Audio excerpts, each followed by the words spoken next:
ये देखिए, ये जो आदमी आपको देख रहे हैं अभी यहाँ पर आप, इसे कोई बीमारी नहीं है, मगर इसको एक ऐसी बीमारी है जिससे कि आधा भारतवर्ष ग्रसित हो चुका है। ये उगड़ू बनकर जो यहाँ पे लेटा है इंद्रमणि बडोनी चौक के सामने, और ये एक व्यक्ति है यहाँ पर।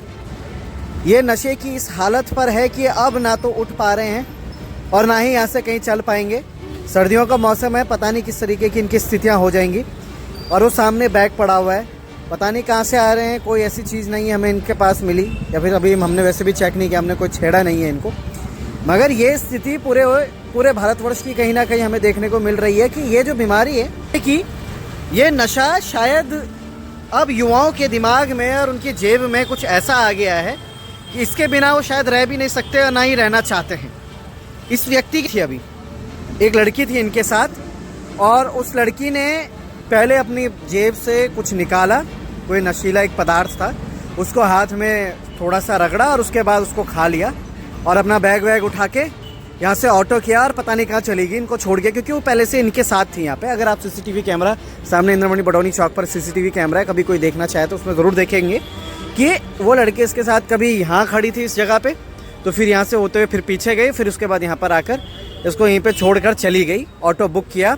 और ये जो लड़का है यहाँ पर, अब लड़का है क्या है, उसके चेहरे पे वैसी चोट लगी हुई है, इसको यहाँ पर छोड़कर चले गए। तो ये जो स्थितियाँ हैं, नशे के लिए काम करने वाले मेरे जितने भी भाई हैं, मेरी बहनें, मेरी माता हैं, वो बहुत अच्छा काम कर रहे हैं। और अच्छी बात है कि अच्छा काम करना चाहिए उनको इस तरीके से।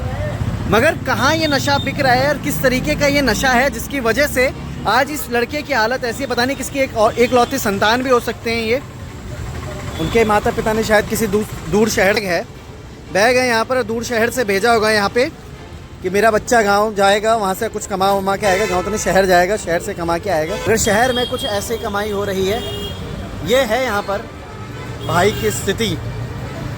ना हम छेड़ सकते हैं ना हम कुछ कर सकते हैं। हालांकि हमने 108 को फ़ोन कर दिया यहाँ पर, हमारे साथी पत्रकार उन्होंने फ़ोन किया, और वो कितनी देर में आते हैं, इनको लेके जाते हैं यहाँ पर से, क्योंकि अगर इनको नहीं लेके जाएगा यहाँ से तो इनकी स्थिति जो बनी हुई है ना इस टाइम पे, बहुत हमें तो गंभीर लग रही है। पता नहीं सुबह तक इस लोक में रहेंगे भी या नहीं रहेंगे ये।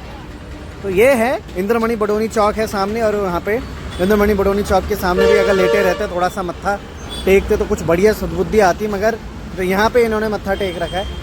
क्या होगा ऐसे शहर का, ऐसी जगहों का, ऐसे क्षेत्र का, ऐसे देश का जहाँ का युवा सिर्फ नशे के हालत में है, बेरोजगारी का मार झेलता हुआ और नशे को जेब में लेके घूमता हुआ हमारा युवा बने रहेगा।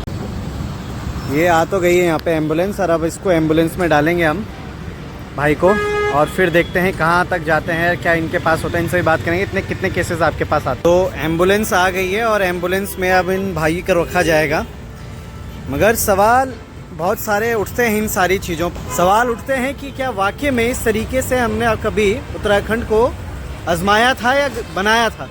क्या हमने सोचा था कि हमारा जो 25 वर्ष है पूरा उत्तराखंड, युवा उत्तराखंड अब 26 वर्षों में ज़रूर एंटर करने वाले कुछ ही और महीनों में, उसकी एक सुंदर सी तस्वीर ये होने वाली थी।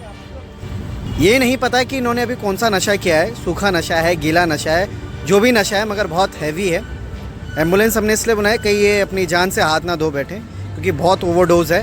ठंड का मौसम है, पाला गिरेगा क्योंकि यहाँ पर, और पता चल रहा है कोई इनको साइड करने के चक्कर में इधर उधर ना लग जाए इनके चोट। तो इसलिए सीसीटीवी कैमरा के माध्यम से हम देखेंगे यहाँ पे क्या होगा। हम ये भी समझेंगे कि हाँ इनके साथ कैसे एम्बुलेंस बुलाई और एम्बुलेंस इनको लेके जाएगी अब।